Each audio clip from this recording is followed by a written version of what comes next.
Great. So since it's 7 o'clock, we may as well start. We've got a lot of people signed up, and it's amazing to see this many people.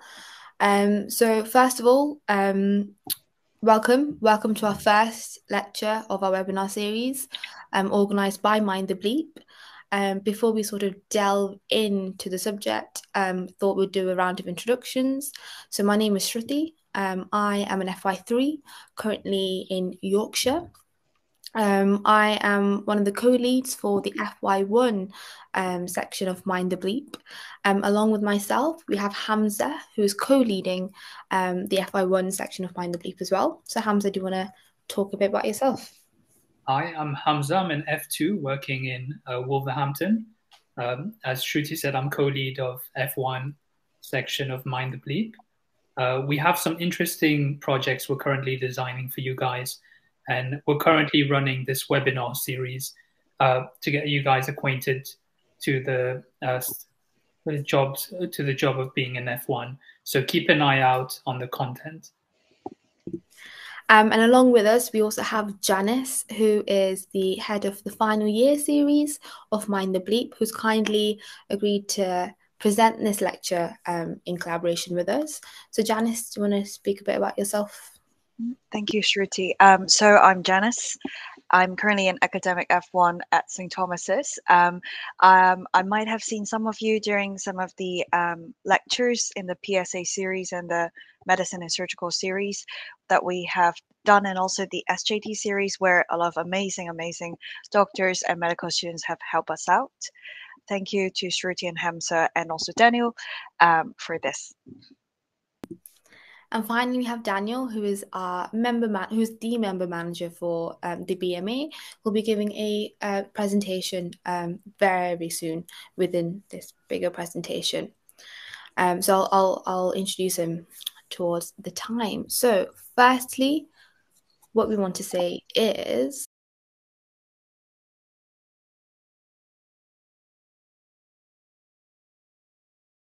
so firstly, congratulations. Congratulations on completing your 5 years or 6 years of medical school. You are done and dusted and ready to start working as a doctor finally. So really well done. And we really hope that the resources that we've built for you will be very useful for you when you start your first FY1 job. And our aim is to make sure that you're prepared and you're confident to do your first shift as an FY1 in August. So before we continue to talk, we'd like Dan to present about the BMA and how that is quite important to you guys. So is it okay if I could hand over to Dan? Yeah, it's fine. I'll just share my screen. Sorry. Entire screen. Yep. Okie dokie. Should be able to see that now. Yeah, that looks all good to me. Let's just test that it works. Yep, we can see your screen. Okay, cool. Yeah, so just very quickly, obviously kind of bearing an offer to join the BMA, as you guys are obviously about. This is only available through today. This isn't available online. But yeah, if you want to join today, you get a £10 Amazon voucher for joining. All you need to do is use that QR codes on the screen. I've just chucked the link in the chat as well. Use that, and then after you've done that, drop me an email, and then I'll get you a £10 Amazon voucher sent over. Membership is £3.75 a month. So it basically covers 3 months, if that makes sense. So £3.75 times 3 is about £11 to get a £10 Amazon voucher. The next 3 months obviously being very pivotal in terms of membership, not just because you're starting, but obviously because of what's going on around strikes and potential rebalancing. So yeah, so now if you're not a member, please do. I'll go on to talk about a few more things outside of that, which are going to help in the next few months. But yeah, please, if you're not already a member, this is the time to do it, and at least get something for joining as well. Like I said, this isn't available online. It's only if you do it today using that link or QR code. All right, cool. That's that bit done. There you go. Right, cool. So yeah, in terms of what I'm going to talk about. I'm just going to talk about us as a union, what we do. I'm sure you're all members, or you've been a member at some point, so this will be a bit of a refresher.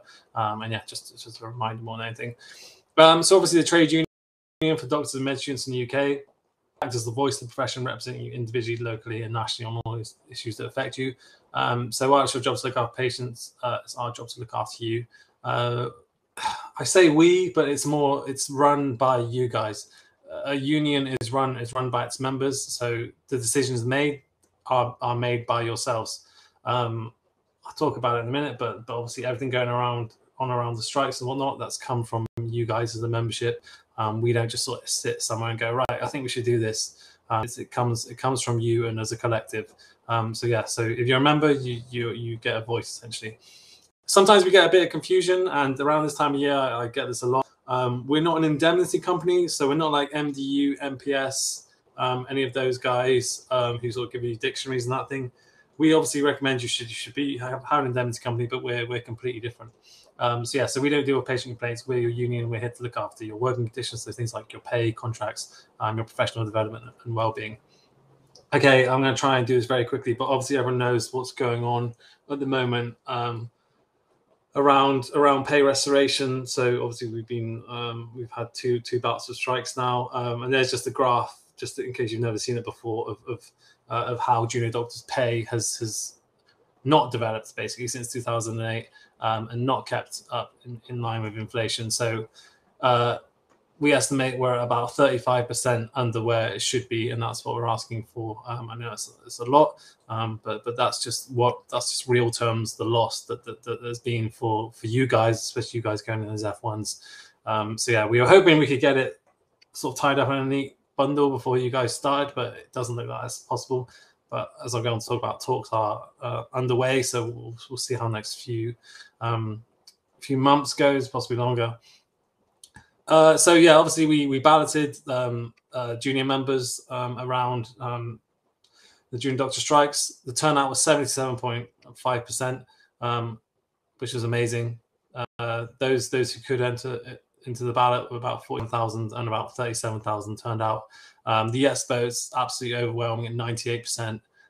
So yeah, so we got obviously full mandate, and yeah, incredible really the way it all came together. I just want to mention, in case you guys thought about this, obviously we would have liked to ballot you guys, but because you're still in med school, it didn't make sense to say, would you like to go on strike and stop, people that are in their jobs and working and going on strike. We had to ask those in employment. Obviously, when this comes around again, if this comes around again in the next few months and you're working, it would obviously apply to you. Also, it's worth noting at this point now, once a credible offer comes to the table, you will be asked, if you're a member, to vote on it, whether to accept or not. But I'll get on to that in a minute.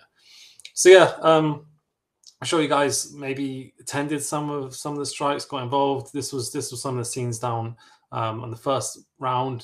Sort of this is us lined up outside Whitehall. So yeah, I helped put this on. And then a couple of weeks ago, put on a big event at Trafalgar Square where we had a stage and a bit of a rally. So yeah, fantastic turnout, great atmosphere, obviously doing things the right way. It's just really interesting to talk to members of the public who didn't really understand how juniors were paid and the realities of things. So yeah, just final update on this. First and second round have obviously taken place. So that was a 72-hour and a 96-hour walkout. Last week we had opening talks with Steve Barkley for the first time ever. There was some positivity there, but there's still some distance between our demand for 35% and what we want to offer. We don't have any current plans for a third round of strikes as yet, just because these talks are ongoing. But if we feel any resistance or any sort of playing for time, we will notify that we're going on a third round of strikes. Okay, that's it about that.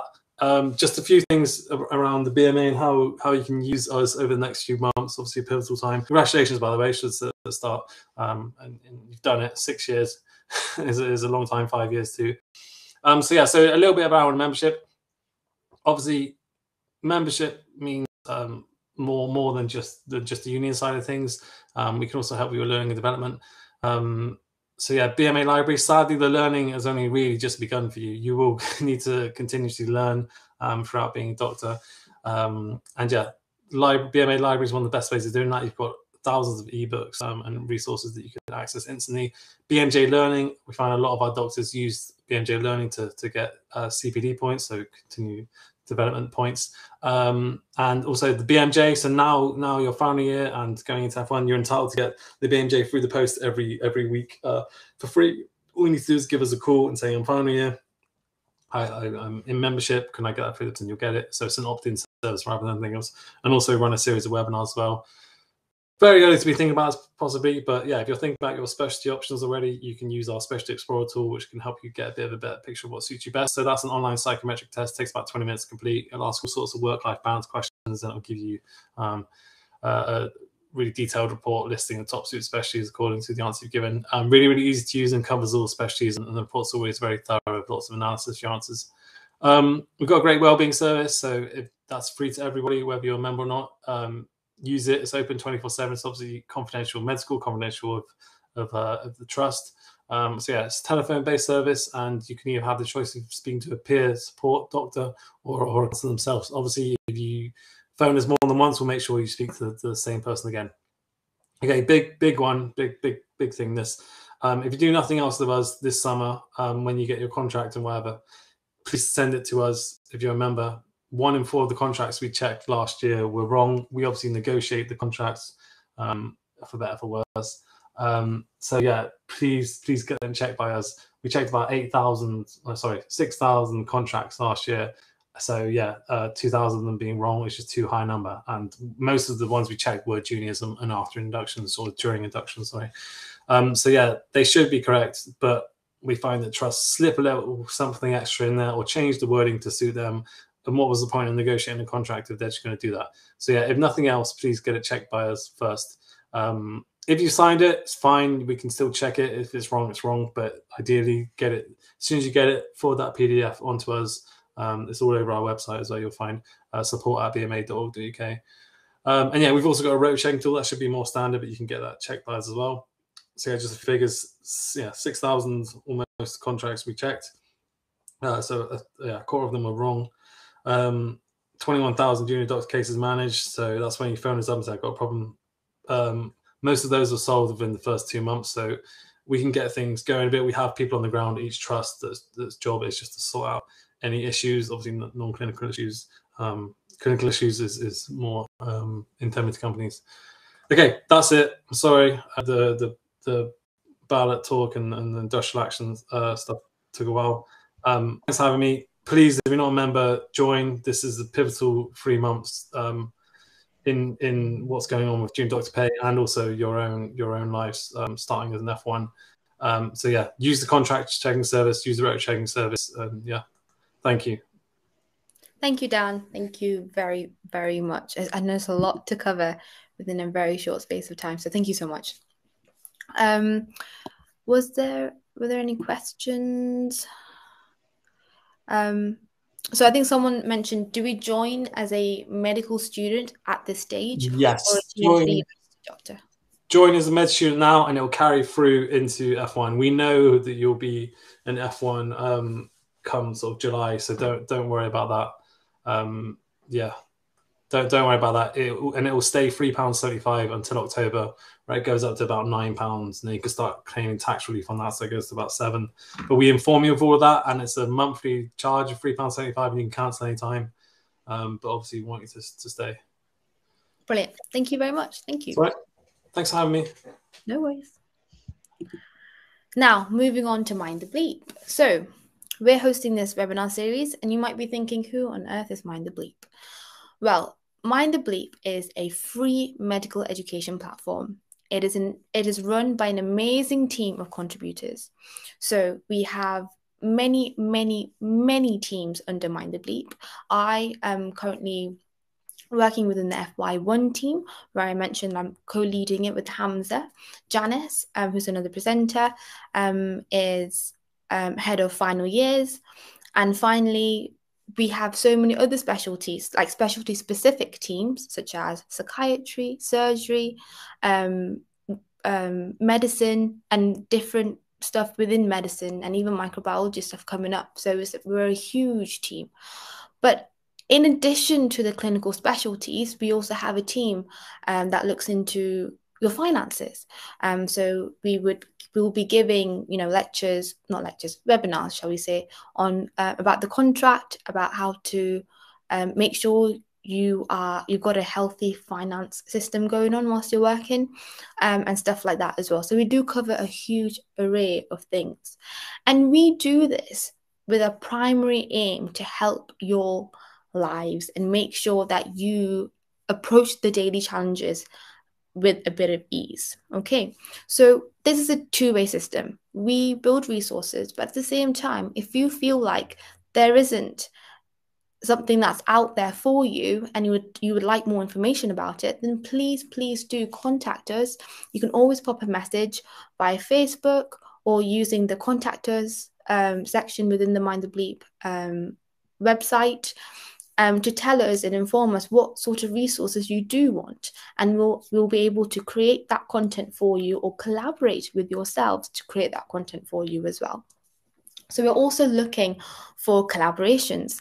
If you're interested in medical education or have a project in mind or anything, please do contact us. In fact, we actually have a medical education project running at the moment. So please do check our website to find more about it. And you can contact us with a project in mind and we can see how we can bring that to light. Okay.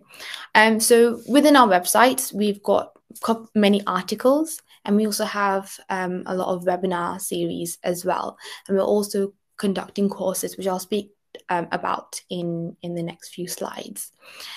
We've got about 30,000 users on our online website, so it's a very big organization. And honestly, do reach out to us if you're struggling with something, and we will do our very best to help you in terms of overcoming that particular issue or anything like that.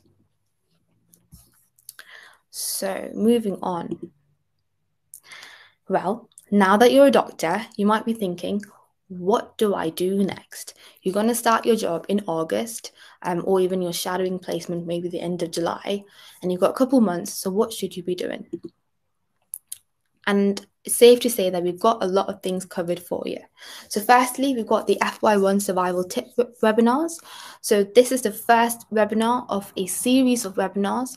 We have about 10 to 20 webinars planned for you that cover a range of specialties, cover a range of on-call scenarios and how you approach your first on-call shift. And also, as I mentioned, about finances. So talking about your pay slips, talking about the contract in much more detail, and also about portfolio work as well, so your ARCP. So please do keep your eyes peeled on our website, as well as WhatsApp groups and emails, where we will mailing you to advertise the next set of lectures. So that's one thing. The second thing that we're also doing is the FY1 in-person course. So here we're running a few courses in Hull, Liverpool, London, Southampton and Wigan this year. And there are specific dates in which we're hosting these courses. This is a free course. The only thing you need to do is that you'll have to pay a £15 refundable sort of ticket, so that we can ensure that people do attend on the actual day. But this is because it takes a lot of time and effort to organize these things, and also we are funding these projects ourselves. So if you attend the event, you will get your £15 back. So I'll show you a QR code in a second where you can scan it, and you'll be sort of linked to the website where you have all the dates for the courses, and you can join, sign up for it as well. Thirdly, we've got the FY1 Survival Guide and an FY1 Specialty Guide. We're yet to distribute that. We will do that towards when you start your jobs in August. So these are guides that would give you lots of tips, and the FY1 Specialty Guide specifically is written by FY1s for FY1s. So there's a huge list of specialties covering from respiratory to microbiology to psychiatry, where FY1s have said, what do you need to do for these specialties, what sort of things you should prepare for, and these are sort of little tips and tricks that can put you a little ahead when you start your specialty posts soon. We will also have an FY1 newsletter, and this year we are starting the FY1 mentorship program. So here in July, we're hoping to match you guys with an FY2 or above within the same trust. If that's not possible, then within the same deanery, so that there will be a point of contact for you to ask any questions or anything you may have. And finally, we also have specialty specific webinars as well. So for example, webinars specific to psychiatry, webinars specific to palliative medicine and stuff like that. So I know I've said a lot of information here, but it will make sense. I'm just going to have a look at the chat because Hamza is kindly answering a few questions that has come up. So what do we have here? So someone's asked, is this talk on FY1 survival tips or is it on Mind the Bleep? So this is on FY1 survival tips. We'll come to it. We just thought it would be a great opportunity for us to talk about Mind the Bleep, who we are, so that you have a bit of an understanding as to where we're coming from and that it's a non-profit organization and stuff. So moving on. So this is the QR code. Please scan this QR code. I'll give you a minute. And this will take you on to the Mind the Bleep page where you can access all these resources and also access the booking page to book your place at a Mind the Bleep course. Hamza and Janice, do you have anything to add at this point? No, it's been very comprehensive. Thank you, Shruti. No worries. Agreed. Cool. I will now move on to the next slide. So now I'm going to move on to life of an FY1. Here I'm going to ask Janice to speak about the FY1 life as she's currently in FY1, and she'll be better placed basically.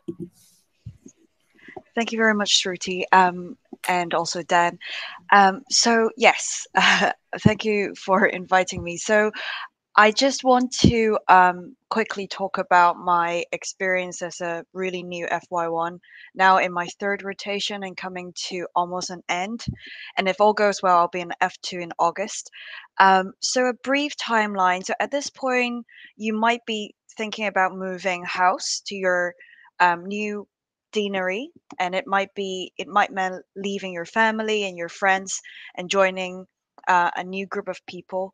And for shadowing period, for my trust, for example, we started at about slightly a week earlier than when we started. So we're shadowing the current FY1 of your first rotation. So that took about a week or so. And then I could still remember that I felt very nervous when I was the new FY1 and when the old FY1 has left. But do not be afraid, because Shruti and Hamza will get you covered. And the BMA, Dan, he has also introduced the benefits of joining it. So I will go on from here. And with regards to your first rotation, which will be between August and December, when you started, I will talk about the shadowing later and also tips to survive the shadowing period. But throughout your whole FY1 year and beyond, you will have something called a Horus e-portfolio, and it's something that I have put under the timeline because it should be something that you're regularly engaging with for your sign-offs, for your initial meetings with your clinical supervisor, your educational supervisor, your foundation program director. These would all make sense when you start as an F1. When you start, I also hopefully not at your stress, but remember to get all your logins for your prescribing, for requesting investigations, for documenting in ward rounds. These are all tiny things, but if you get them sorted early, it will save you time. And it will be a very busy year for sure, because apart from getting used to a new work environment, you will also have night shifts. You would also probably need to do a quip or audit, which is mandatory for my trust. And you will be getting your first paycheck. How exciting! And you will also be taking your annual leave and making sure you're eating well with meal prep. For some trust, you might need to do advanced life support as an F1. For my trust, it wasn't mandatory, but I would definitely recommend getting that early, because it will help you when you review acutely unwell patients during your on-call shifts. And remember to leave enough time to revise for it, because on the day, it's the day when you get assessed. So after finishing your first rotation, you'll almost always have an education supervisor meeting for signing off, and also your clinical supervisor meeting. Again, remember to get in touch with them early so you don't get hung up with all the deadlines. I have put ARCP and Rotation 3 together because this is the period that I'm going through right now, and every one of my colleagues are stressed about completing our HORC portfolio, because our ARCP is actually in a few weeks' time. And for our third rotation, we've only been 1 month into the third rotation, but we are asked to do almost the same number of sign-offs as per other rotations. And this is the time when you get your HORC ready. Remember to nominate yourself for any leadership awards or best portfolio award or best teaching award, because you never know, you might get it. And again, when you start F2, it might mean changing hospital trust again, and the whole timeline carries on. So that's about the timeline of an FY1. And next, I think if Shruti and Hamza has anything to add at this point. No. Okay. Thank you, guys. So an example of a regular working day, if you're on a surgical rotation, for example, trauma, orthopedics, vascular surgery, or general surgery, almost always your ward round would start at shortly before 8, where you have the handover meeting. And if you're on a medical job, for example, geriatrics, other specialties, or acute medicine, it would usually start from 9. And depending on how long your ward round takes, you could start doing your ward duties between 11 to 12 and before lunch. But I would say it depends and it varies between different specialties.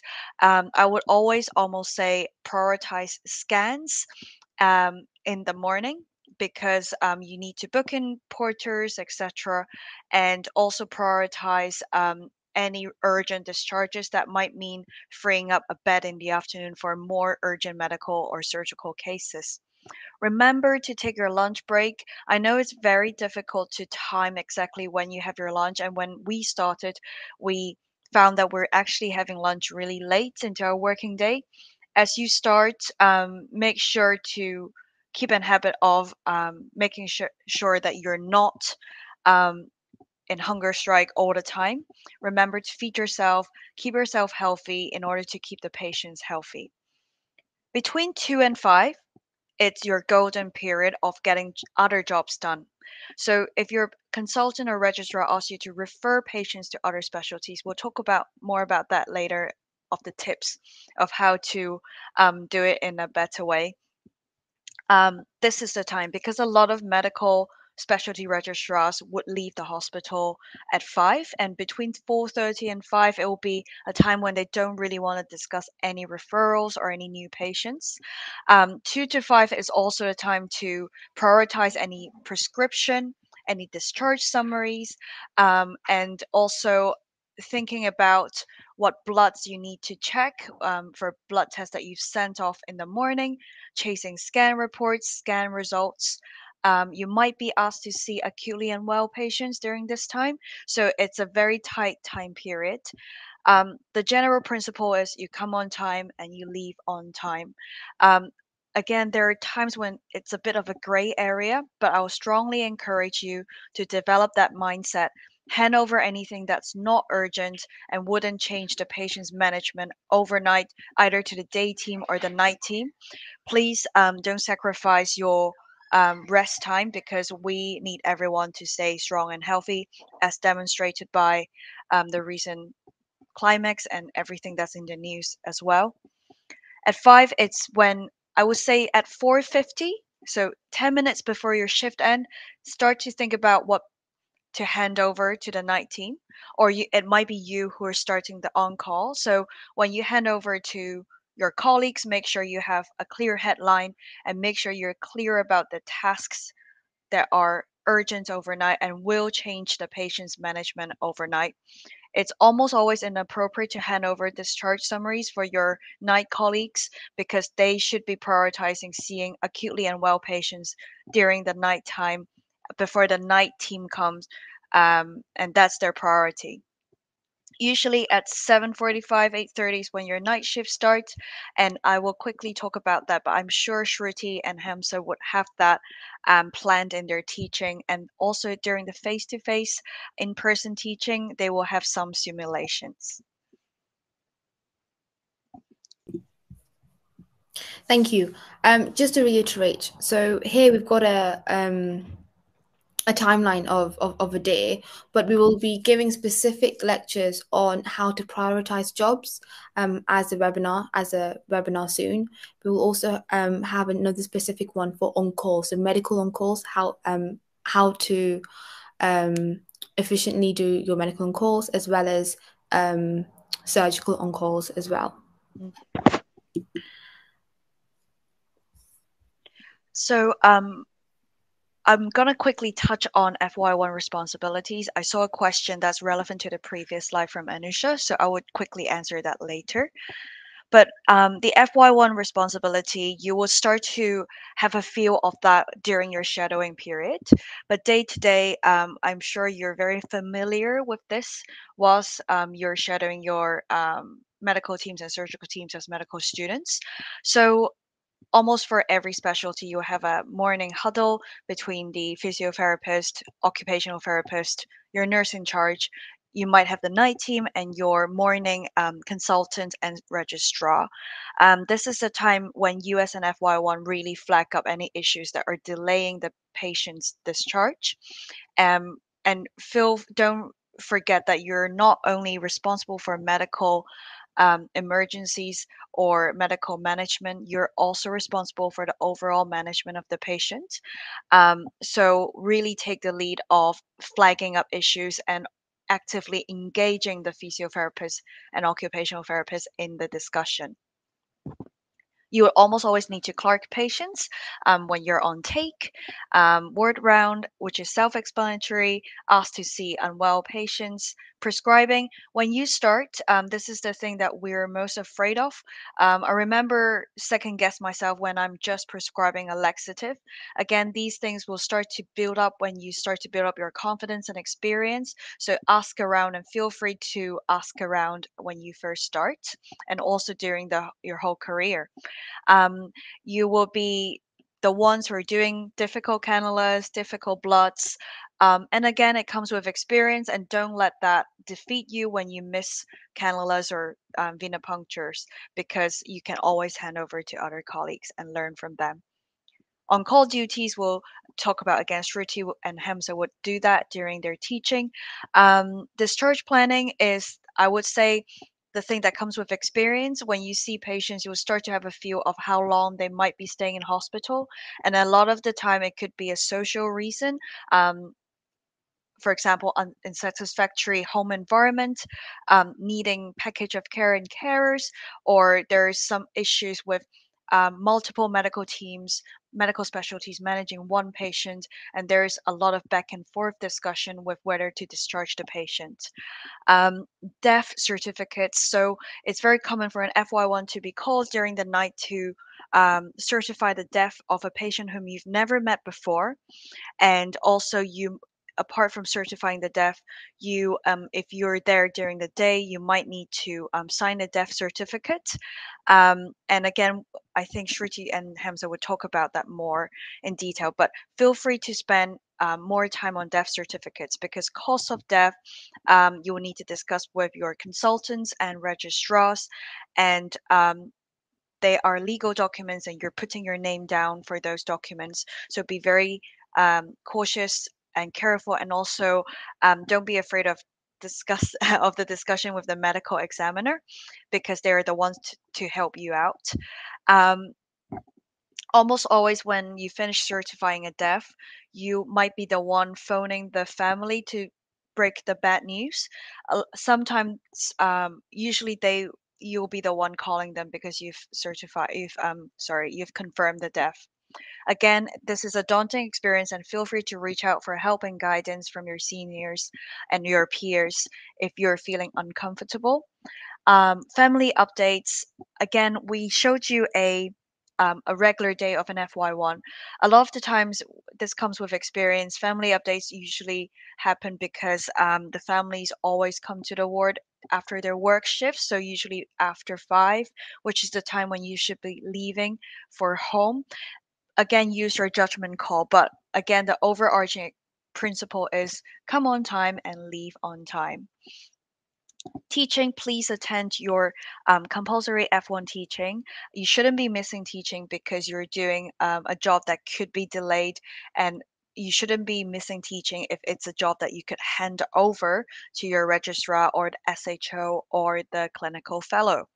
And departmental teaching, I strongly encourage you to attend that if possible, because it's a time where you could look for quick ideas, audit ideas, and grand rounds are almost always very interesting.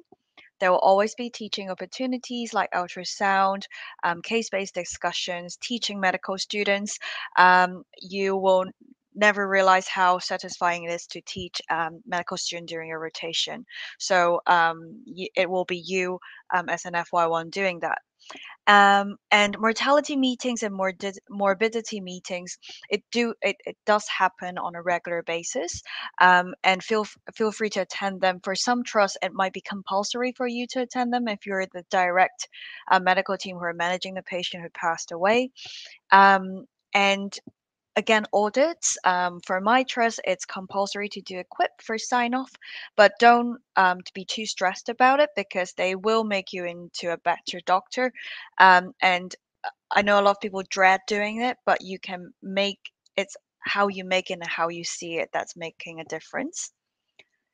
Everybody would be acting in a professional manner. Be very careful of WhatsApping MRN, so hospital numbers, patient details, taking pictures of handover sheets. I know these are really bad habits, and it's almost always you'll see people doing it.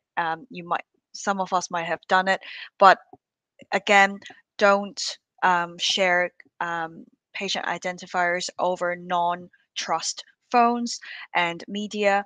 Um, and there's an app called Pando, Pando, which you could download, which is for clinical messaging. And again, your trust would have guidelines on how to make sure patient identifiers don't go outside of the trust. Again, make your patient priority safety and your patients and dignity at all times, and also remember your own personal safety, and all of this will make you a better doctor. Thank you for that. I'd also like to reiterate that when you start your job as an FY1, no one expects you to know everything. You will quickly realize that you learn a lot on the job. I know we've been in medical school for 6 years and you feel like you need to be perfect in everything, but that is not the case. Medicine is not like reading a textbook. It's an art form, and it's an art form that's practiced whilst being at work. So if you feel like you're in a very difficult position and you're not sure what to do, or you just want to double check, please ask. Your seniors are there for a reason. So please don't hesitate to ask for help. Asking for help is not a sign of weakness. And that's really, really important to understand that, because, you guys might be achieving lots of things in medical school, but that transition into work where you feel a bit lost and stuff can be quite disheartening at first, but actually that is part and parcel of the job. So don't worry about it, and don't feel as if you're not doing your best because you're asking so many questions. They love it when you ask questions, because that shows us as, so I'm an FY3, and I'd rather have FY1s asking me and asking questions about, oh, actually, I don't understand this, I don't know why I'm doing this, because that shows me that you're interested and that you want to learn. And so when you do it next time, I know that you know exactly why you're doing that particular thing in that particular way. So do ask questions. So now, moving on. So what should you do now to prepare for your job in August? Firstly, have fun, because you do not get this time off, okay? Like, we're in the beginning of May, we've got May, June, and then you start shadowing in probably the last week of July. So you've got a whole chunk of July as well. The best thing you could do right now is have fun. If you're still on your elective, enjoy your elective. Organize a holiday with family and friends and meet up with them as well, because some of you, or maybe majority of you, will be moving away from home to start work. So it's really important that you really enjoy your time, because I would love to have that time back. But anyhow, because once you start working, you just have like annual leaves to plan out your life, and it's not that great. So number 2, what can you do? Explore your new surroundings. So for those who are needing to move to go to start your FY1, organize a day trip or a weekend trip up to that specific location. Explore your area, explore your hospital, and the nearby areas. And also, it's really important to form good support networks as well to help ease with the transition. So firstly, WhatsApp groups. So WhatsApp groups have been kindly created by someone called Andrew Harbour, if I've said his name correctly, for each deanery. And also he's also created groups under each hospital as well. So get, connect using WhatsApp, and also similarly on Facebook as well. And once you've started your work in August, there will be a local mess group. So you can also, form relationships like colleagues and meet other colleagues and stuff whilst at a mess event. And importantly, do register with your local GP. You'll be spending a lot of time at the place where you work. And for example, if you're unwell and you need some sort of sick note or something from a GP, it's better to have it locally near you rather than traveling to the GP that you were registered with before you set off to work. So please do look at your local GPs and register with them. Now, accommodation. Obviously, with moving deaneries, you need to find a good accommodation. So these are just a few things that I'd like you to take into consideration when looking at an accommodation. Firstly, check your commute time. Use Google Maps. Even actually, if you drive to your hospital from that place, or try and take the public transport if that's what you're needing. And always please allow for extra time due to crashes.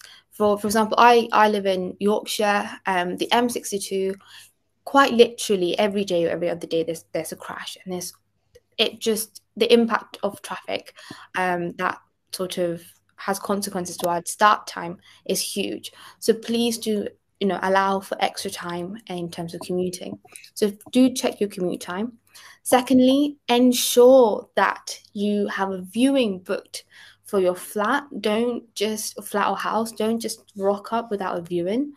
And thirdly, check whether it's a furbished flat and what actually comes as part of the refurbished or whatever sort of things that's part of your contract. Because believe it or not, in some parts of England, though it would say it's a part furnished, I should say furnished, not furbished, but my bad.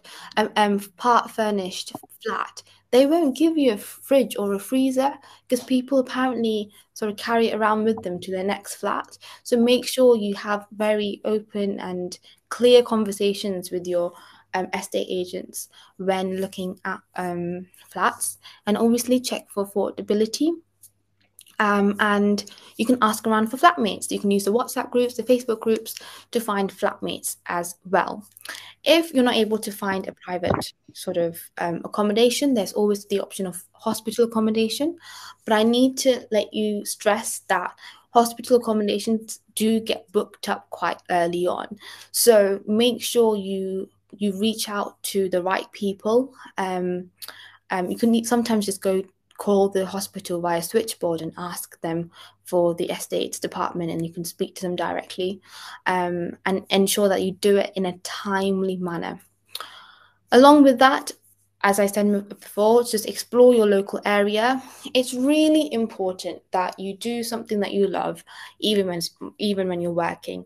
Downtime is very important. F1 or your medical career really can be quite stressful, okay? And so it's really important that you sign up to the gym if gymming is something that you want to do, the local swimming classes, a choir group, if you want to park nearby, etc. All of those things are really important for you to take into consideration when you're moving. And finally, as I mentioned before, public transport facilities. Once you're outside of London, public transport can be not the most reliable thing. Even in London, sometimes it's not reliable. But, you know, the further you are away from London and in certain remote parts, public transport is a difficult thing. So please do look into those, look into these areas as well. Right.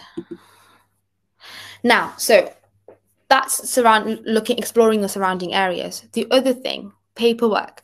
Now is the time that you'll be asked to do a lot of paperwork, okay? So firstly, pre-employment checks. That'll be done by your trust. So you'll have to complete the STEP form, which hopefully you should be doing because the deadline is coming up to it in a few weeks' time.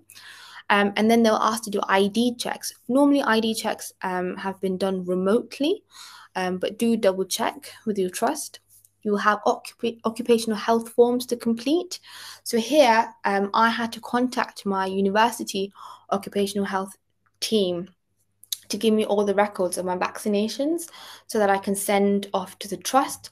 So do allow time for these things, because just because you're in a rush doesn't mean that occupational health department is also in a rush to get you the forms. So do act in such a timely manner. And then also you have the DBS checks as well to complete. And then moving on to the contract, you should receive your contract at least 2 months before your start date of employment, okay? And that is very crucial for you to check your contract. There are certain things that you need to check, but we will have a dedicated webinar series going through the contract with you very shortly. But if you find it difficult or you want someone else to check, then of course we've got the BMA contract checker, where you just pretty much upload or send it to them, send it to BMA, and they will do the work for you as well. And it's free of charge. Similarly, you've got the rota. You should be given your rota quite soon. So ideally 2 months before your start date, or at least 6 weeks before your start date. And make sure that the rota complies with the safe working hours scheme. So once again, you can use the BMA to check your rota for you to ensure that everything is done in a safe manner, and also confirm your working hours. Not all hospitals have the same start time. Some hospitals for medical specialties start at 8 and finish at 4. Some start at 9 and finish at 5, and you might have many other variations as well. So make sure for your specialty you confirm your working hours. Now, requesting leave. I know this is one of the questions above. So annual leave should be requested at least 6 weeks in advance. That's what they protocol. That's what the trust says normally. So you need to book your annual leave as early as possible, and that's very important. So make sure you actually dedicate some time to go through your rota, which would be a 4-month placement, and just check where the bank holidays are and trying to get more leave as you can. So you have your specific number of annual leave. So I believe it's 9, at least for me, it was 9 days of annual leave per 4-month rotation. However, that annual leave can only be taken on a standard day, so a day where you finish at 5 or 4, just after working 8 or 9 hours. And if you're working on a bank holiday, an on-call shift, so the 12-hour shift or a night shift, then you have to, they will have to give you a day in lieu. So that means because you're working that shift on a bank holiday, you have to attend your shift, but you'll be able to claim a day of leave sort of in replacement because you've been working on that bank holiday. So these are 2 things that to bear in mind. So when you're looking at your rota, make sure you actually mark which ones are the bank holidays and check whether you're working an on-call shift or a night shift on a bank holiday so that you can claim that day at another time. If you're on a standard day, however, on a bank holiday, then that means you can work. You don't have to come in to work. This is only applicable to specialties. However, if you're working in A&E, that might change. So even though you're on a standard day, maybe in A&E, you would have to come into work. So make sure you do explicitly ask your rota coordinator what the rules are for your trust, so that you get explicit answers back as well. Okay. And for FY1, you may have study leave. In my particular dealing with your trust, we didn't have study leave, so that's something that you need to ask your trust. But there are something called taster sessions. So taster sessions are sort of like work experience sessions where you can have a certain amount of taster days at a specific specialty that you want to do, for example. So you can do that during your FY1. So once again, confirm with your rota coordinator or your medical education department how many days of taster sessions you're allowed to have as an FY1. And finally, a study budget. Find out whether that you guys do have a study budget, because in my trust, we personally didn't as an FY1, so that might be something that your trust may offer. So do find out. Right, I'm just going to ask questions about annual leave as there's a couple things have come up. Can you cancel your annual leave once it gets approved? Yes, you can. If you've requested annual leave and then realize actually you don't want to take it for whatever reason, yes, you can cancel it. So you should tell your rota coordinator as soon as possible. Okay. Sorry, I just want to confirm, can you claim annual leave on bank holidays or not? So your annual leave, you can only claim annual leave on a standard day.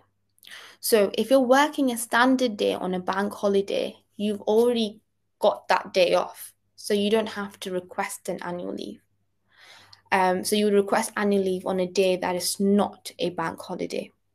However, if you're working an on-call shift, like a 12-hour shift or a night shift on a bank holiday, you have to work that shift.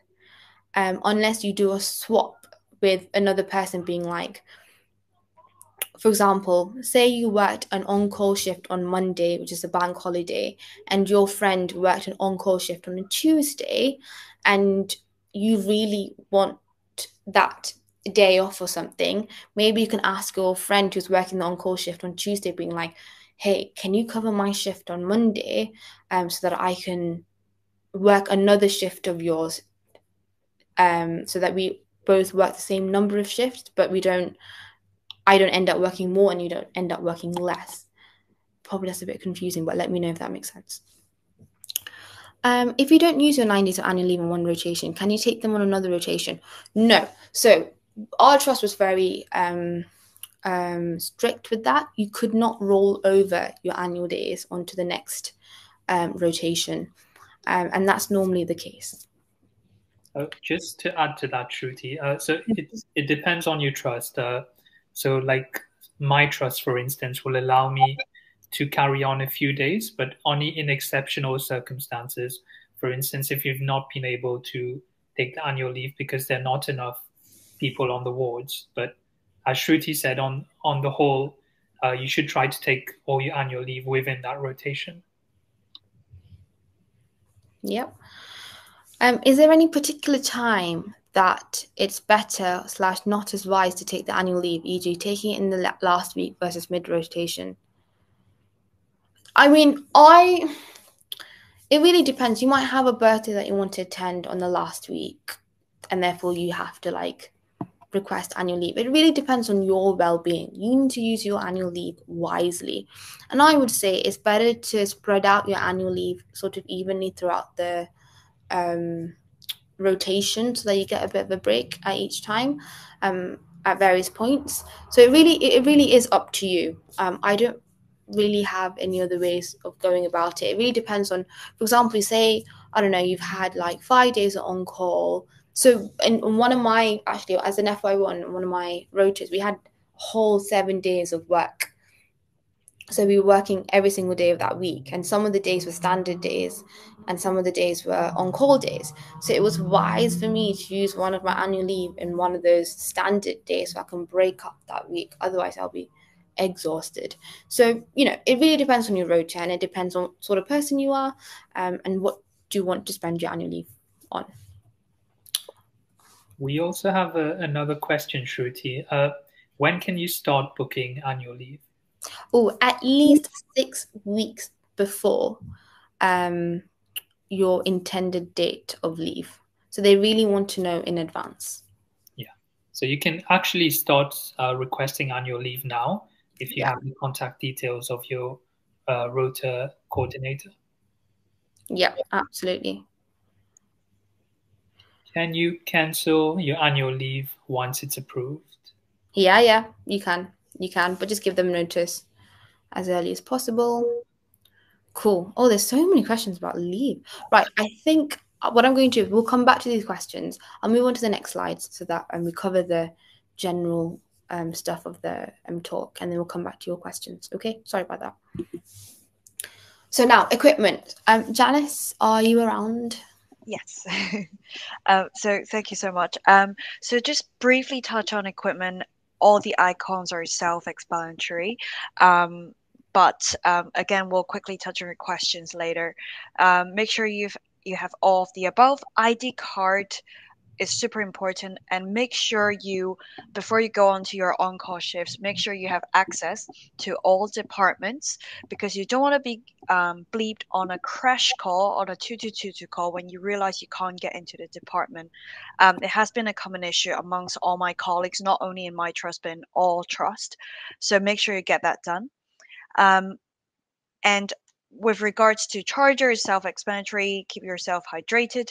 I would say handover sheets. So I've seen a lot of my colleagues keeping them in a safe place in the trust, so they still remember patients that they've clerked on or seen during their on-call shifts a few days ago.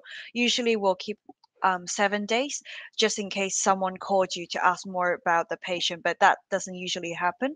But for yourself, you should keep that. And so that's pretty much about equipment.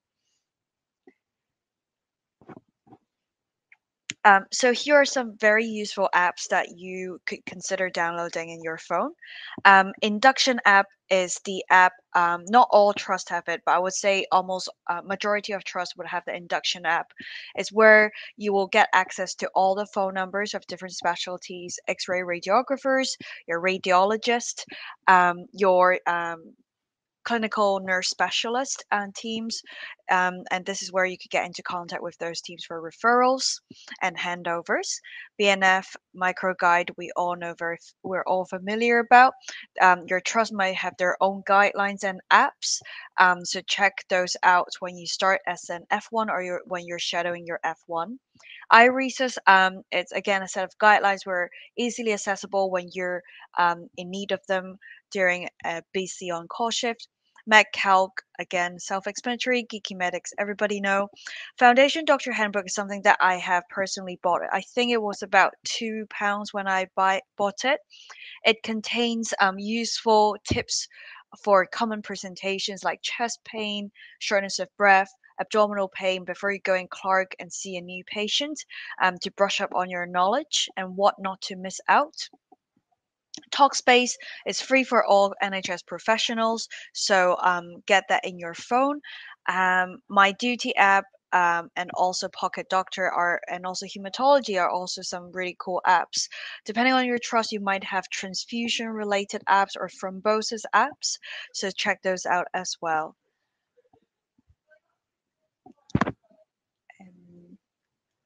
So yeah, I'll leave it to Shruti.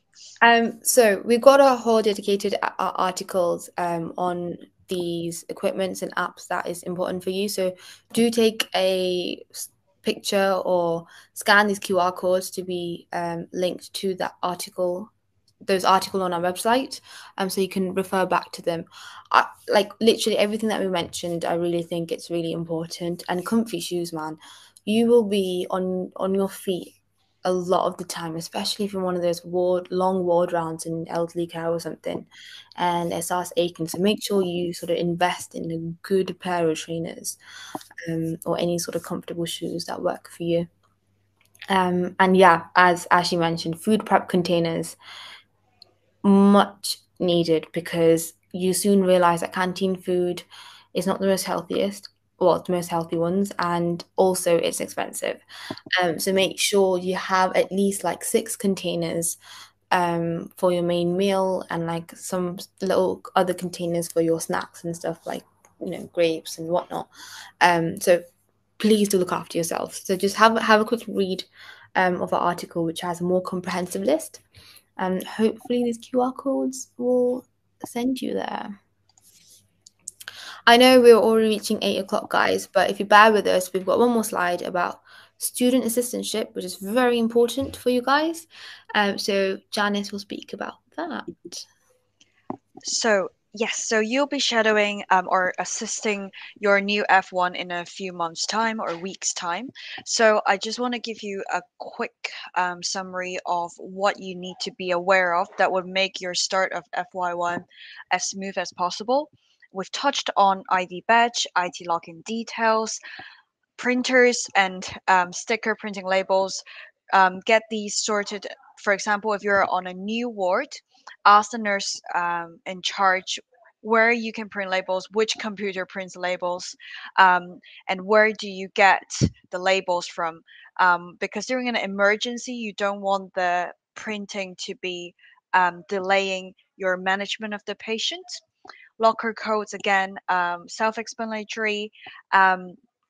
The mess, so it will usually be a monthly membership fee, and I would highly recommend you to be a part of it. Study spaces, workspaces, intralect local guidelines, very important, especially for diabetic ketoacidosis, especially for hyperglycemia, hypoglycemia, and also blood transfusion guidelines. So when you start shadowing your F1, you have lots of questions. Again, asking questions is not a sign of weakness, it's a sign of you caring about your job and your patient's well-being. So the other thing is I really urge everybody to observe during your shadowing shift is how does your F1 manage patients who are under multiple medical specialty? How does your F1 manage a patient under DALS? How does your F1 carry out a difficult conversation on do not resuscitate, or decisions like making the patient end of life care? Usually a registrar will be involved, but as you move along your F1 years, you would days, you would slowly realize that you will start to pick up a pattern of which patient it might be best for their overall well-being. If you consider discussing with your registrar and consultant about active medical treatment versus prioritizing comfort. And also, I will urge you to observe how FY1s deal with patients who are referred or outside of your catchment area. For example, a patient who is from Newcastle and now in Scotland.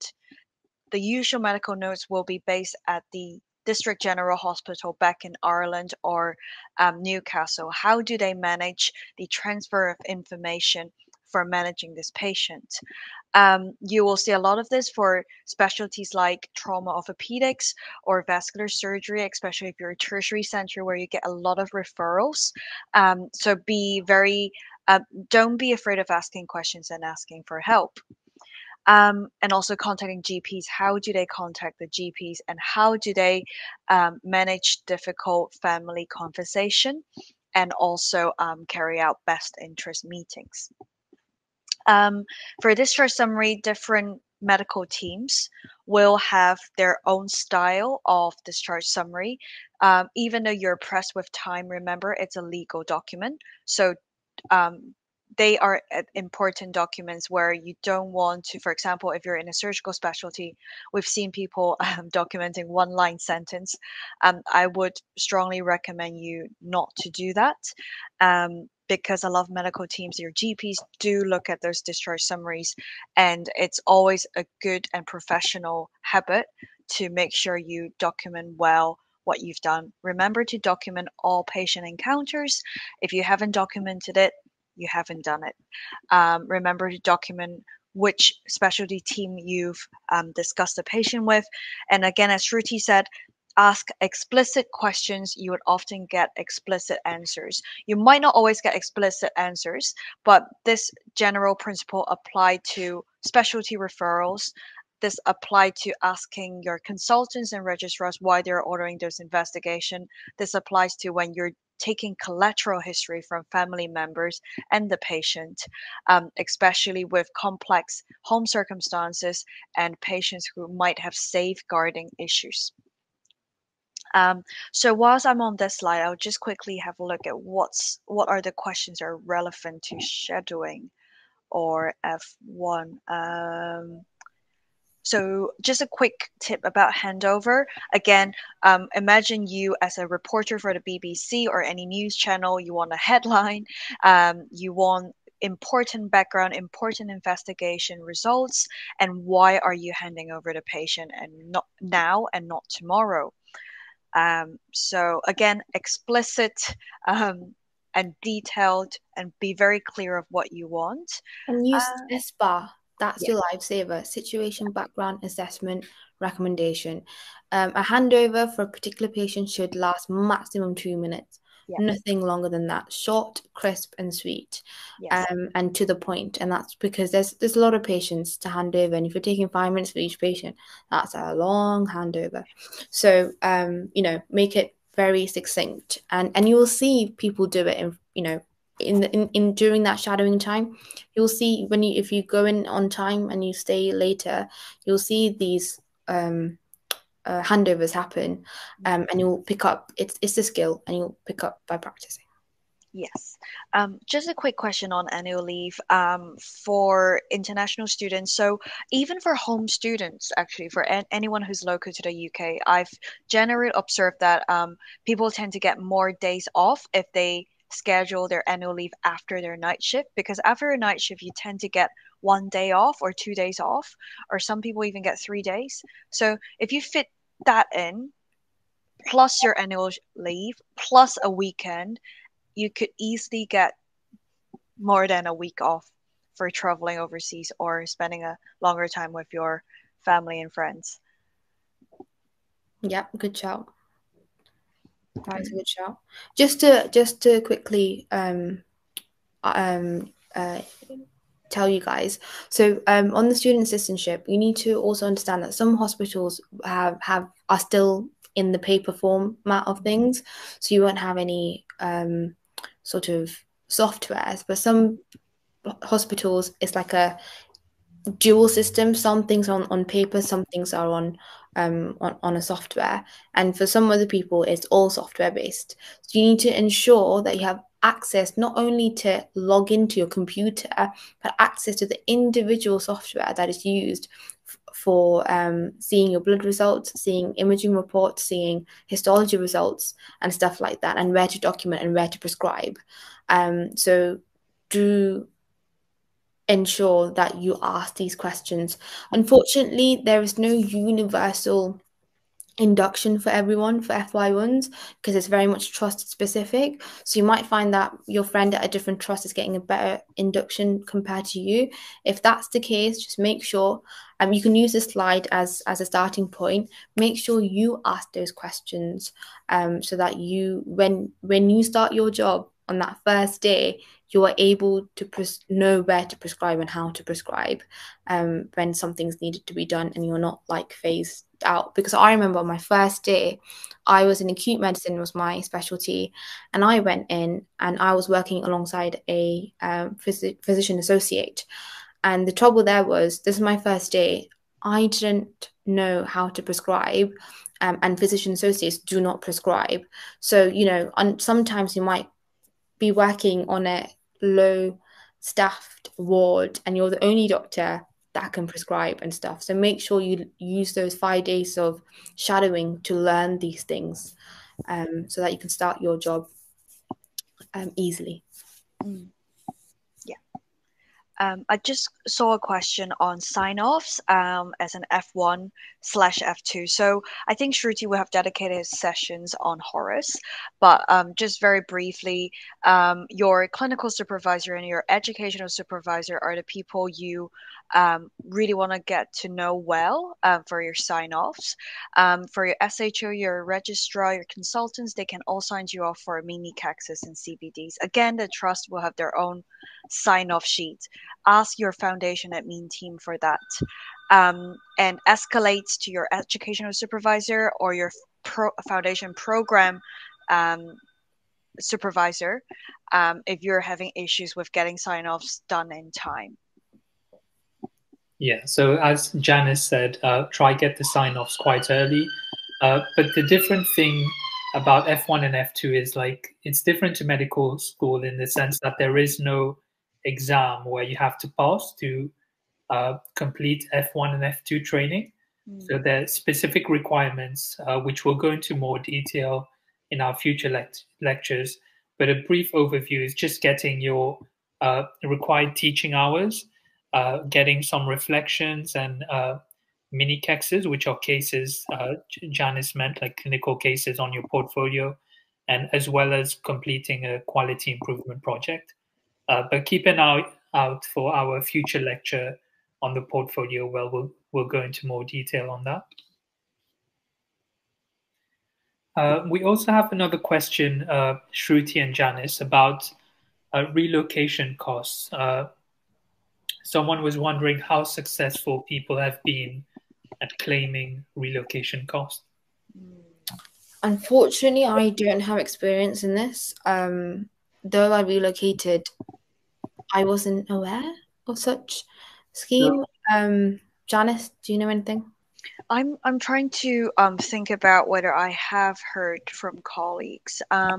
So far, I haven't heard anyone talking about this, but I think the best channel would probably be the foundation administration team, because they will be because they will be overseeing your well-being. If not, then either your foundation program supervisor. You'll have 3 supervisors, and the foundation supervisor and the educational supervisor would stay unchanged usually for the whole year. So they would have more information usually than a clinical supervisor who are only supervising you from a clinical perspective. So I have a bit of experience about claiming relocation costs. Again, we're going to get the finance lead from Mind the Bleep to give a whole lecture on managing finance and touch on relocation costs. But in a nutshell, the government has a scheme which is called Helping Junior Doctors. So each junior doctor is entitled to £10,000 of relocation costs throughout their career. So that's from starting as an F1 to reaching consultancy post. You're able to claim a maximum of £10,000. This money can go in the form of claiming money back for a van to relocate all your stuff, or you have friends who have even managed to claim rent.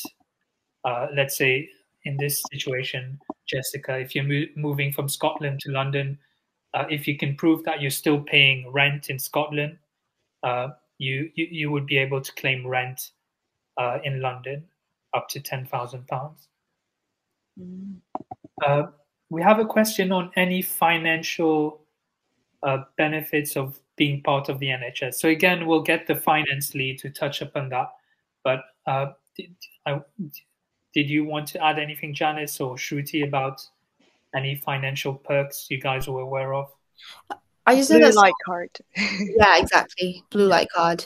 You get some sort of discount from in Nando's and like certain like, you know, shops and stuff. But that's all I'm aware of.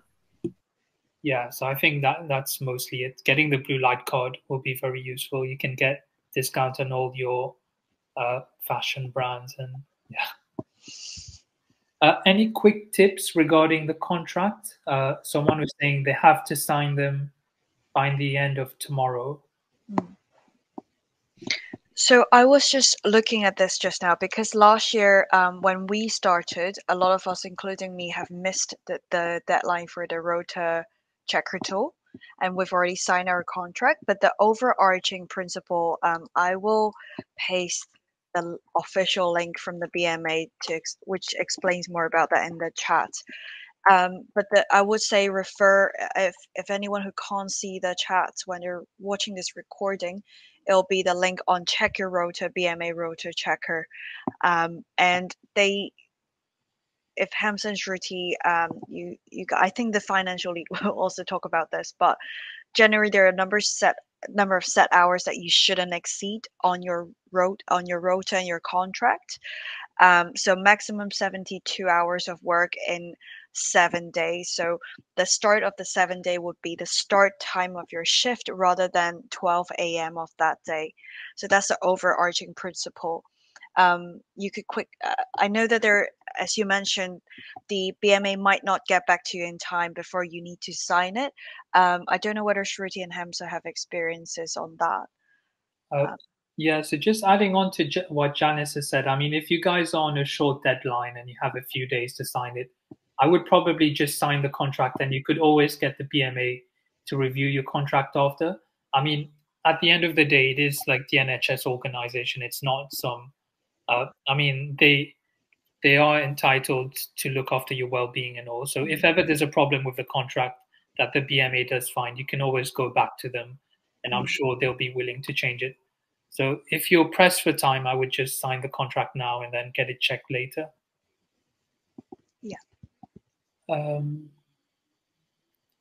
Then we have someone saying occupational health is requesting documents to be sent in 5 days' time. So, I mean, they will send a deadline and try to get the documents in by the deadline. But at the end of the day, if you don't manage to get those documents, they'll give you some more time to sort it out.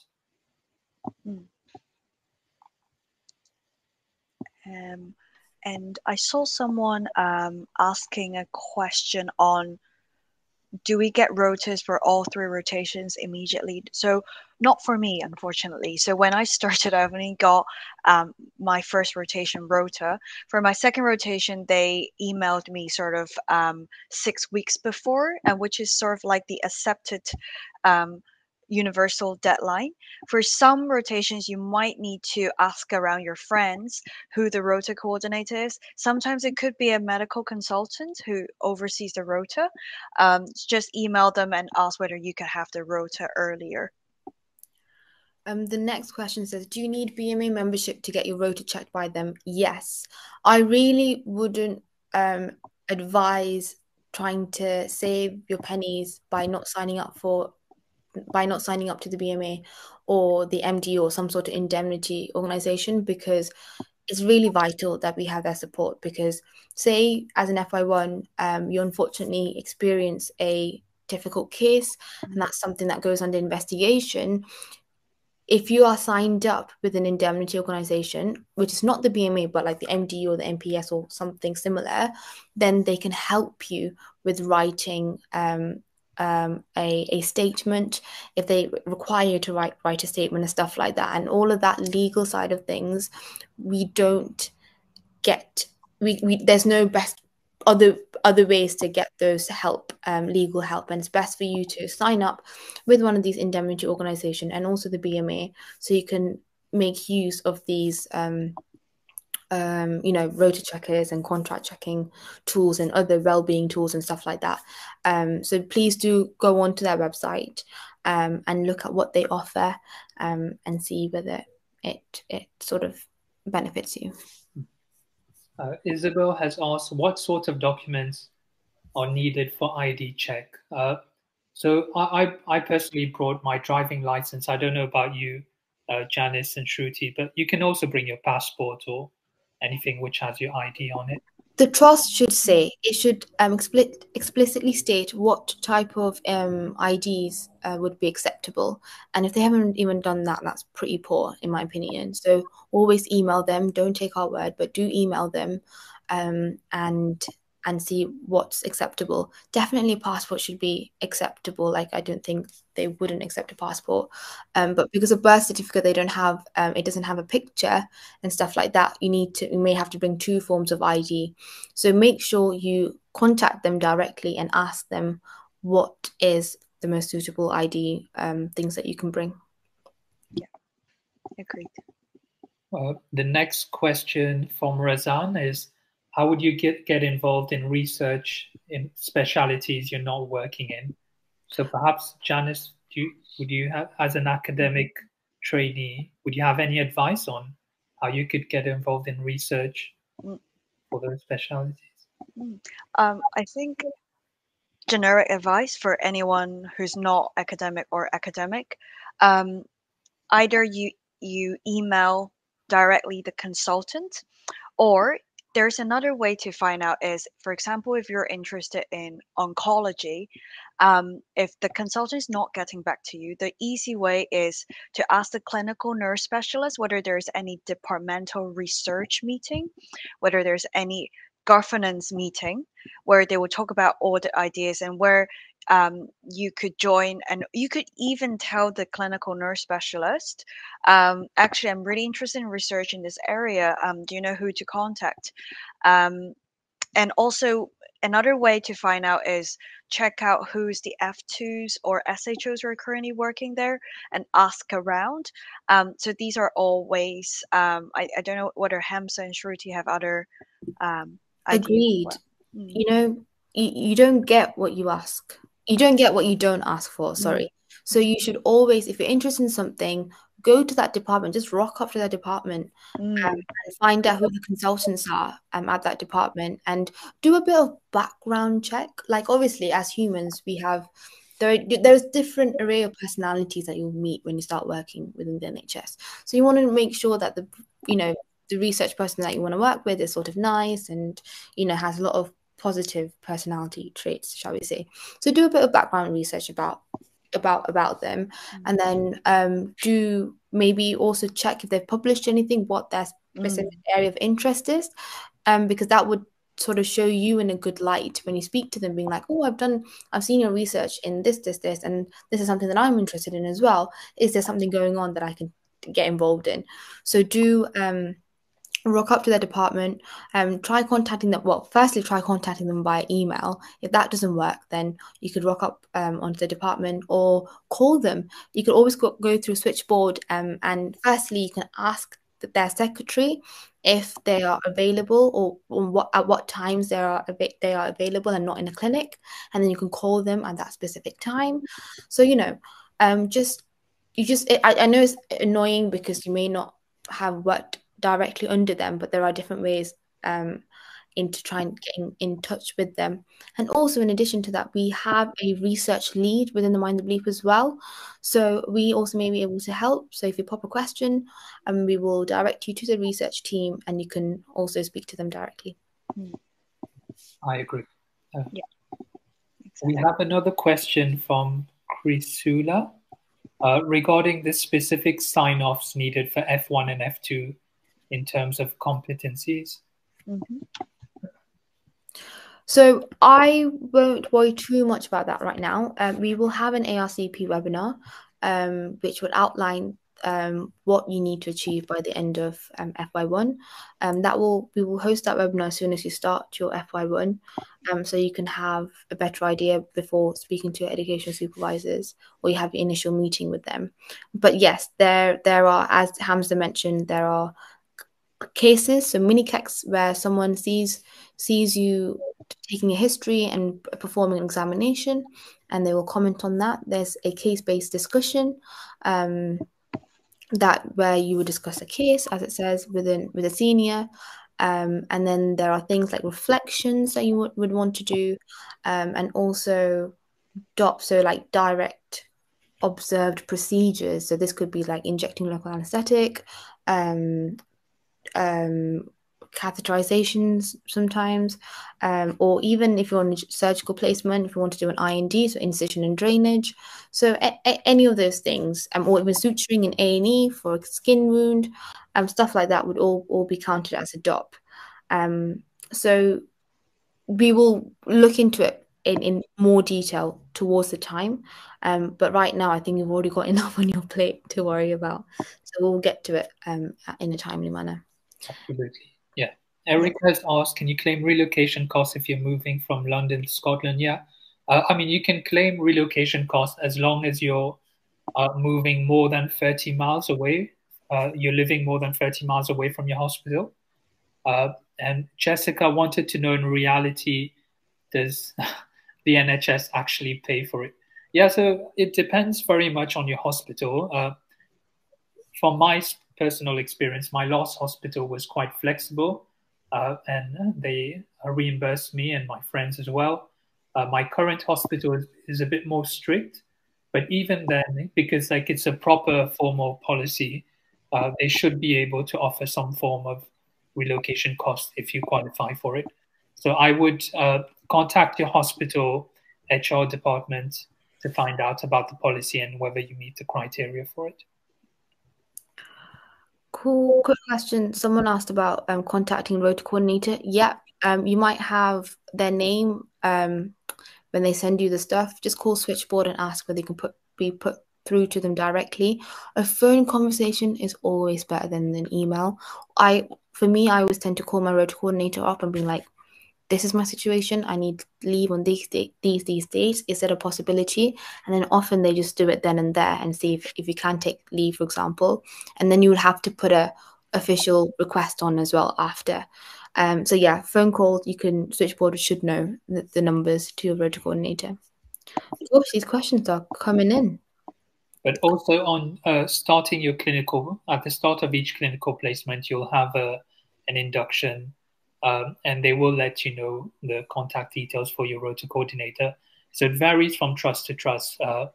In some trusts, it's usually like a non-medical person, like a person working in medical staffing, whereas in other trusts, it can actually be like your registrar or one of the consultants who you work with.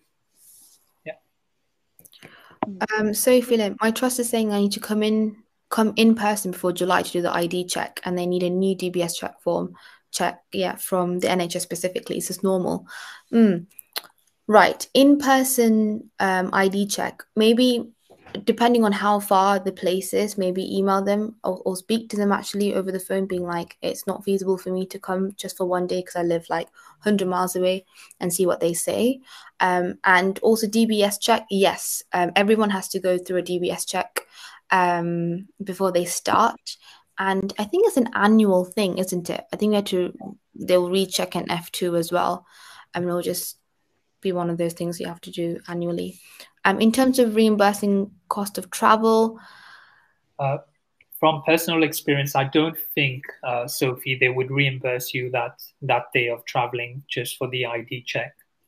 But they might reimburse you for relocating when you move all your stuff there. Especially if you're away by 7 hours, definitely call them and be like, yeah, it's not possible. That's ridiculous. Yeah, just call them. So when do we get, Ananya has asked, when do we get our rota for the first and second rotation?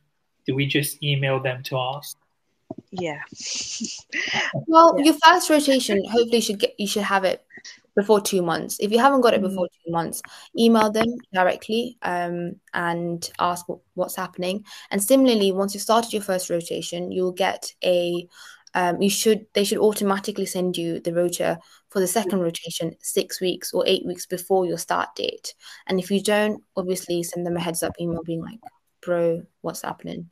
And then hopefully they will get back to you. If not, you can always call them up as well. Agree. And again, it depends on your trust. Some trusts are more organized than others. But as Shruti said, they should send it at least 6 weeks before you start. Usually on starting, you'd only get the rota for the rotation you're about to start. You wouldn't, let's say, if you're about to start in the next few weeks, you wouldn't get the rota for the second and third rotation. It's because things change and they probably haven't even made the rota yet for these rotations. Do we need private indemnity insurance, or do trust protect us? I would get private indemnity insurance because they are much more, because that's their job. Do you get me? And they would know how to help you in a legal case if matters get escalated to that event. I think you would get a lot of benefits by being part of it. Unfortunately, I haven't been part, well, not unfortunately, fortunately, I haven't been part of a case where I needed to turn to an MDU or an indemnity company, but I know of other people, unfortunately, have had that experience, and they found that the organizations were very helpful, which the trust couldn't provide them. So, for example, as I mentioned about writing statements, insurance, the indemnity organizations can read through and actually give you proper advice as to how to write a statement, which wasn't offered by the trust that was involved in the case. So I personally wouldn't even think twice about signing up to an indemnity organization. Yeah, I agree. Tari has asked, will we have more talks about choosing indemnity or insurance? So at the moment, Shruti, did you want to? Yeah, we do. So we will ask MDU to come and talk. They have agreed. It's just about getting a date. So we do have those things in mind, and that will happen. But in terms of the options out there, there's not much to choose from. It's the MDU. Most of the junior doctors sign up to the MDU. You could have the medical protection services as well, and the BMA. But these are the three big organizations. Just to clarify, sorry, Hamza. So BMA is not an indemnity organization. So it's mainly just the MDU and the MPS. Yeah. Apologies, Yeah. No, it's fine. Even I thought the same as well. I only learned from the beginning talk when Dan was like, "We're not an indemnity organization." I was like, "Oh, no." Neha has asked, is hospital accommodation mostly okay? It's cheap, but I'm worried about some of the drawbacks. I don't know, Janice, do you have any experience with hospital accommodation, or Shruti? I mean, I've had to stay in hospital accommodation during my placements at certain hospitals whilst as a medical student. Some were nice. Some, as you said, you have to share bathrooms and stuff. But I soon knew that wasn't for me. Like, I cannot see myself doing that for a whole year or even 2 years. That I opted for a like a private flat, not a hospital accommodation. So it really depends on how on your sort of personal likes and dislikes. So if you think that's going to be a massive issue, then maybe spending a bit more money where you can have a bit more privacy and have your own bathroom and stuff, maybe the best way forward. So it really depends on how you like it. And it very much depends on your hospital as well. For instance, I was at Shrewsbury Hospital during my F1 year, and the hospital accommodation there was very good. So I stayed there for the whole year. It was very sociable, so you get to live with other doctors and get to meet some good friends as well. Whereas some other hospitals, the accommodation is not that great. So I would look more into it for your specific hospital. Maybe ask other people living there or other junior doctors who've been there before. But even then, you could use hospital accommodation as a last resort or a temporary measure until you find a place, as Shruti said. Speak to estates, call switchboard and ask them to put you through to estates, and then you can have a direct conversation as to what different type of accommodation they can provide you, and maybe there might be one that's, as you know, Hamza says, a really nice one with en suite bathroom and stuff. And I know sometimes some hospitals accommodation have like a 2-bed flat, literally, because some people have their family, like live with their family in these hospital accommodations and stuff. So ask, speak to estates and find out what options there are. We have another question from Rahima. Can rotations be changed to suit someone who is pregnant in case of high-risk pregnancy, for instance? I would speak to your occupational health. I would flag it up immediately with your definitely occupational health, so that they know, and maybe your rota coordinator as well. Or is there, I remember there was a person from HR who was a point of contact for me initially before I started work. So whoever's sending you like your pre-employment check emails and stuff like that, contact them as well and ask who's the right person to talk to. But definitely occupational health could give you some sort of a helping hand in this. Unfortunately, I don't know anyone who had a similar experience, so I can't give any more specific details. But unless Janice and Hamza have any other ideas. Yeah, so I think in my experience, it might depend based on like friends who have been pregnant before. It very much depends on like which rotation you have and which hospital you're at. It's unlikely they will change the rotation for you, like the specialty, but they can make some adjustments. For instance, if you're working on the respiratory ward and you're pregnant and exposed to COVID as well, they might allocate you like bays which are non-COVID or less high risk, for instance. Yeah. How do we sort out scrubs? During your shadowing, the first day when you go, ask them whether you need to wear scrubs, because now people are wearing like proper formal clothing and stuff. Unfortunately, I don't get to do that. But if that's the case, then cool, you don't have to wear scrubs. But if you need to wear scrubs, ask them where it is. Whether normally they don't like you going into theatre to get scrubs because theatre staff are very quite strict about that. So there might be another place where you can get scrubs. And some people have get their own scrubs from certain companies. I don't know the name, but there's like a fashionable scrub sort of shop. What was it called? Sorry? Figs, I think. Oh yeah, maybe. So you can buy yours from there as well. So basically just find out from during your shadowing where to get them.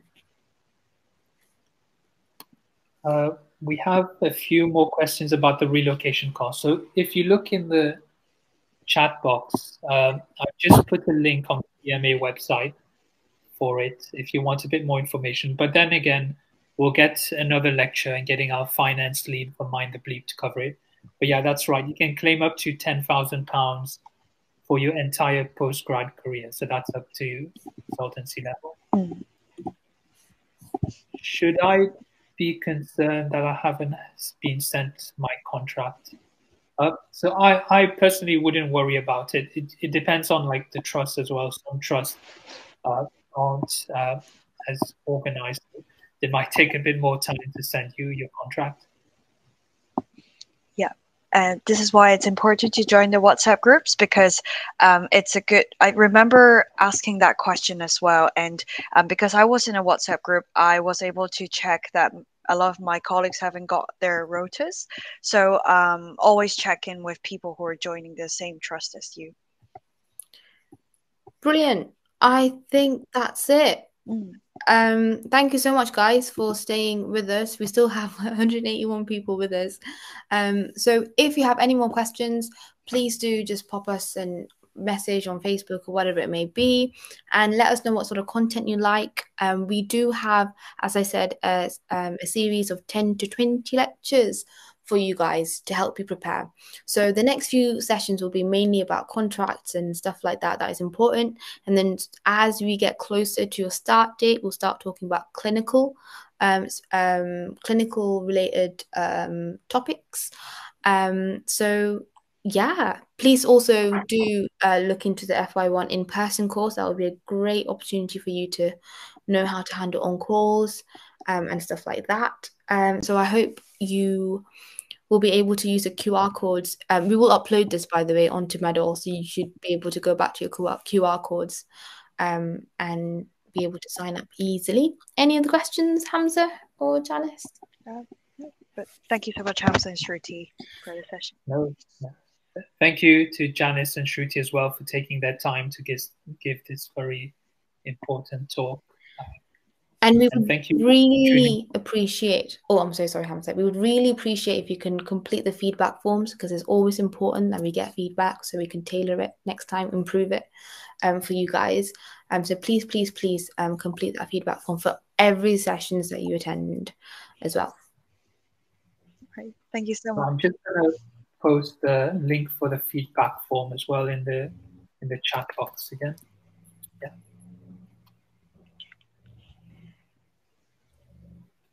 Brilliant.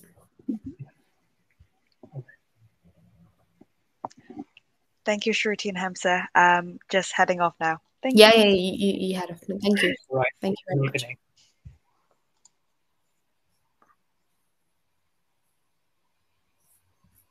All right, then. I think we can end the session, Shruti. Yeah, brilliant. Cool. Thank you. Have a good evening, everyone. And stay tuned for more lectures from us. Yeah. Thank you.